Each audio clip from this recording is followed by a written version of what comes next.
Russia and Turkey. And as you all know, Germany maintains very close and very intensive relations to both of these countries. The economic interaction with Russia, between Russia and Germany, is huge, also in the field of energy, by the way. So we just recently finalized the Nord Stream pipeline, which ends in Lublin, close to Greifswald, crossing the Baltic Sea. And Turkey, well, Turkey plays a very important role in Germany. A city like Berlin is 30% Turkish, perhaps, or maybe only 20, but citizens with Turkish origin, they do play a very important role in German politics, and I'm personally a big fan of Turkey, this booming economy, and well, playing a more and more important role in the region. Also, I just returned from Turkey from a sailing trip last week, and must say again, I had a very good time in your country.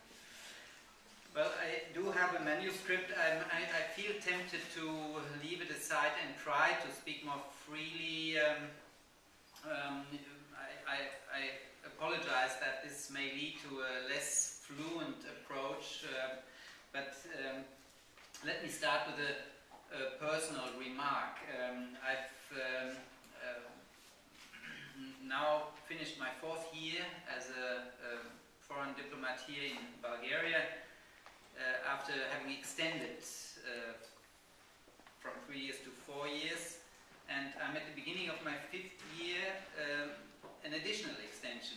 So, well, why am I extending my term here a second, certainly a last time? That's the maximum. The Foreign Office in Berlin will accept. 5 years is the absolute limit.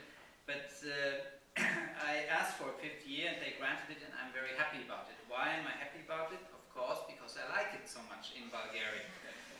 Bulgaria is indeed a wonderful country, and what impresses me so much is the cultural density of this country that lies at the crossroads of different cultures, and it makes it extremely interesting, the rich and very long history of your country.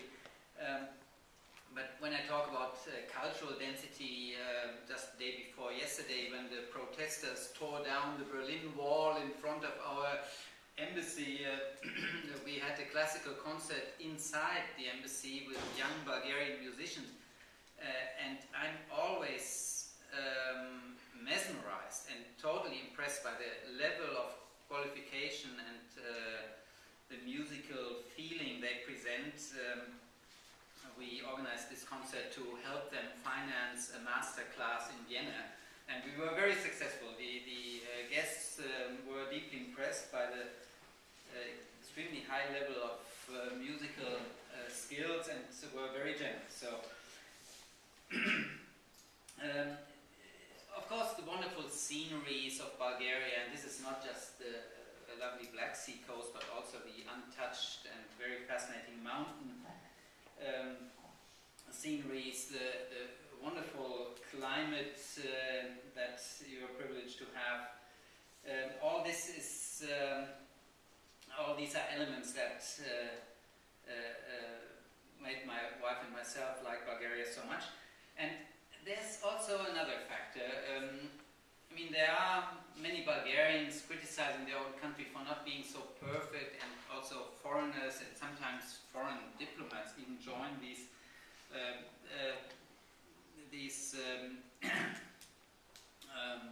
groups. They criticize Bulgaria for being imperfect in this or that way.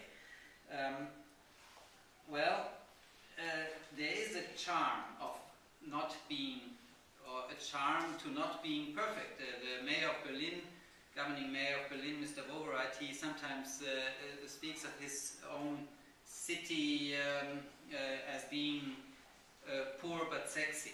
And there is something to that. Berlin is economically in some ways weak, but at the same time it attracts so many tourists, and not only young people, but definitely many young people. And a city like Sofia is a bit like that. I mean, you can't directly compare it, but there is a similarity. Sofia is very charming, is not perfect, but this is part of the charm of the